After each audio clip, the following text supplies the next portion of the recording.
How to add keywords in WordPress website in bulk. So for example, I would like to add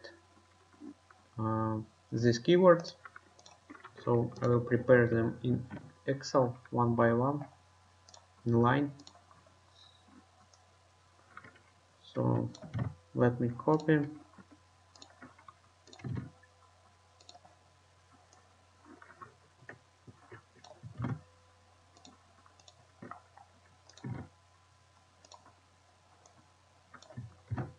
Okay, so here are almost 100 keywords.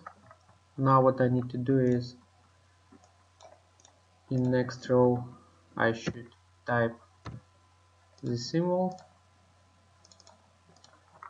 like this.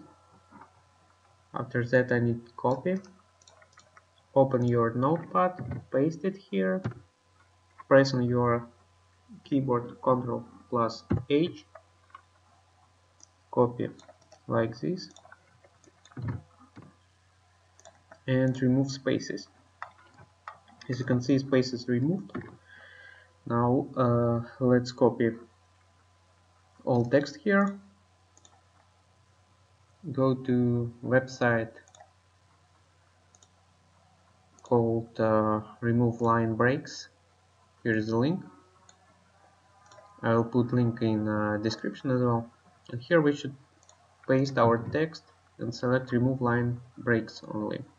Remove line breaks. Here is ready text, copy it.